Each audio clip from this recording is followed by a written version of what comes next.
The chosen ones, breaking generational chains.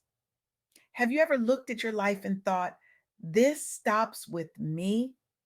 That moment when you realize you're standing at a crossroads between what was handed to you and what you choose to pass on. It's both terrifying and exhilarating. I recently had the profound privilege of interviewing Tiffany Marshman, whose wisdom on breaking generational cycles left me fundamentally changed. Tiffany isn't just a thought leader, she's a spiritual revolutionary whose work has helped thousands recognize their power to transform family legacies. Her insights illuminate a truth many of us feel but struggle to articulate. Some of us are chosen, not by privilege or perfection, but by necessity and courage to break chains that have bound our families for generations. The weight of that calling is immense. It's lonely, and yet it might be the most important work any of us will ever do. When Tiffany speaks about being chosen, she's not talking about some mystical selection process that elevates certain people above others. She's talking about those who make a conscious decision to stand in the gap, to say, this pattern ends with me. Think about it. In every family, there are cycles.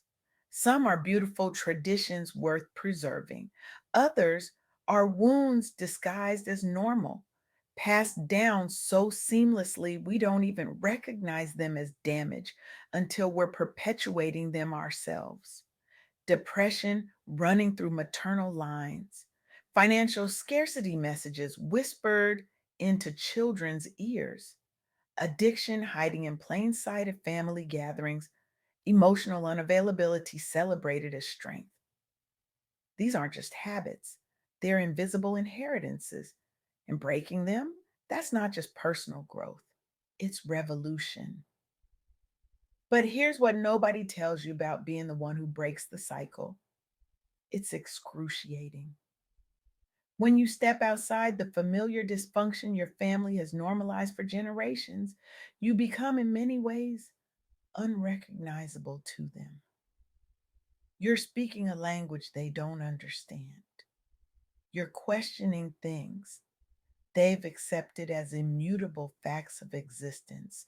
You're healing wounds they've learned to live with for so long they've forgotten they're even injured.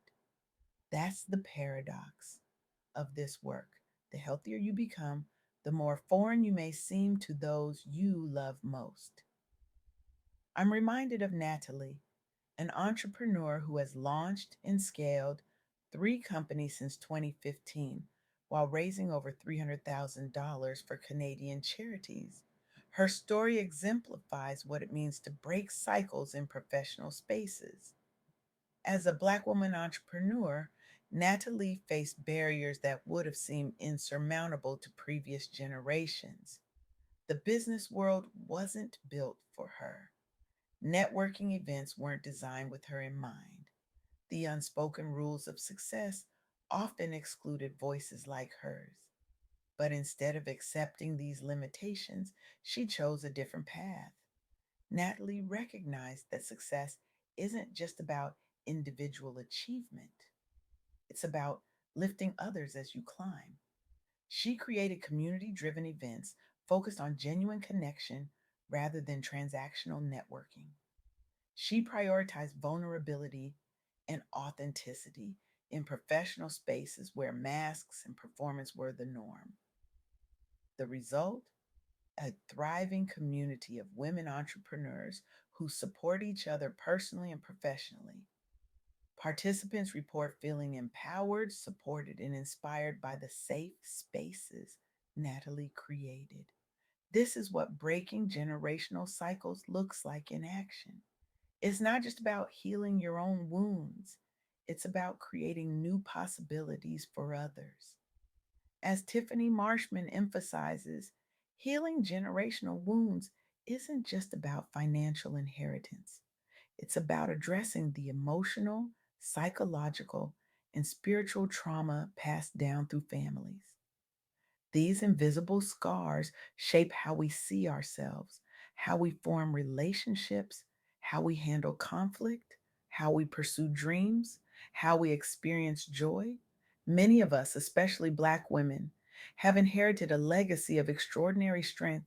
We come from people who survived unimaginable hardship, who made ways out of no way, who kept families together against impossible odds. That resilience is beautiful, sacred even, but strength without softness becomes rigidity. Survival mode, when prolonged beyond the crisis, becomes a prison. What if the next evolution of that strength is learning to rest, to receive, to prioritize joy not as a luxury but as a birthright? What if our ancestors' deepest wish wasn't for us to be strong in the same ways they had to be, but to be whole in ways they never got to experience? This is the spiritual and emotional recalibration Tiffany speaks about. It's about honoring the past while creating a different future. But let me be clear, breaking generational cycles isn't a one time decision, it's a daily practice of choosing differently, of catching yourself in familiar patterns and pausing to ask, is this mine or is this something I inherited? It's noticing when you're responding to your child the way your parent responded to you, with that same sharp tone, that same dismissal, that same withholding of affection. It's recognizing when you're approaching your career with the scarcity mindset your family instilled in you, taking jobs that drain you because at least they're secure, staying in toxic environments because that's what responsible people do. It's becoming aware of how you sabotage relationships because somewhere deep down, you don't believe you deserve to be loved completely. Breaking these patterns requires radical honesty, uncomfortable awareness, and most importantly, profound compassion for yourself and for those who came before you. Because here's the truth, your parents did the best they could with what they had. Their parents did the same. No one wakes up and thinks, I'm going to traumatize my child today. These wounds were passed down not out of malice, but out of unconsciousness, out of people doing what was done to them because they didn't know another way. Understanding this doesn't excuse harmful behavior, but it does help us approach healing with less blame and more grace. As Tiffany Marshman wisely notes, the path of a curse breaker is challenging and often lonely. When you're the first person in your lineage to go to therapy, to set boundaries, to speak painful truths, to prioritize emotional health, you're navigating uncharted territory. There's no roadmap, no family precedent, no one to tell you you're doing it right.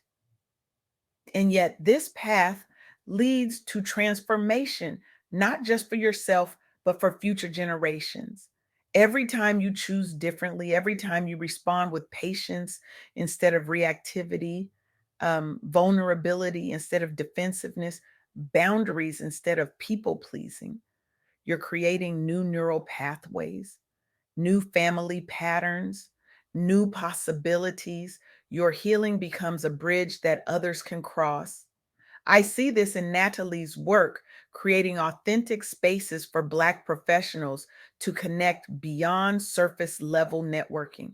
She recognized that success isn't just about individual achievement, it's about community elevation. By prioritizing vulnerability and authenticity in professional spaces, she's helping others break cycles of isolation and competition. This is a ripple effect of being a cycle breaker. Your courage creates permission for others. But let's be honest about something. This work is exhausting. Being the chosen one, the one who sees the dysfunction clearly enough to change it, comes with a unique kind of fatigue. There will be days when you want to slip back into familiar patterns because at least they're comfortable, known, when setting boundaries feels harder than just absorbing the chaos, when healing seems more painful than the wound itself. On those days, remember, you were chosen not because you're perfect, but because you're willing to feel uncomfortable emotions instead of numbing them, willing to have difficult conversations instead of avoiding them, willing to examine your own behavior instead of just blaming others. This willingness, this courage is what makes you different, is what makes you a healer in a lineage that may have never known healing was possible. I want to leave you with this. The chains you're breaking weren't forged in a day, they were crafted link by link, generation after generation, often by people who themselves were in chains. Your liberation, your deliberate conscious choice to live differently, isn't just changing your life, it's altering the trajectory of souls not yet born. Today, I challenge you to identify one inherited pattern that no longer serves you. Name it, acknowledge its roots, then make one small, courageous choice that disrupts it. Perhaps it's finally saying no to a family obligation that drains your spirit. Maybe it's seeking therapy despite the stigma in your community. It could be choosing vulnerability in a relationship when your instinct is to armor up. Whatever it is, know this. In that moment of choosing differently, you stand in a powerful lineage of healers. Those rare, brave souls who saw what was broken and dared to imagine something whole. You are not random, you are chosen.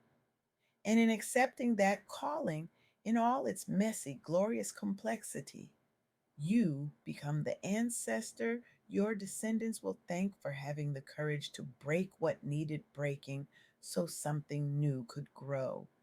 The chains stop here with you, the chosen one. Thank you.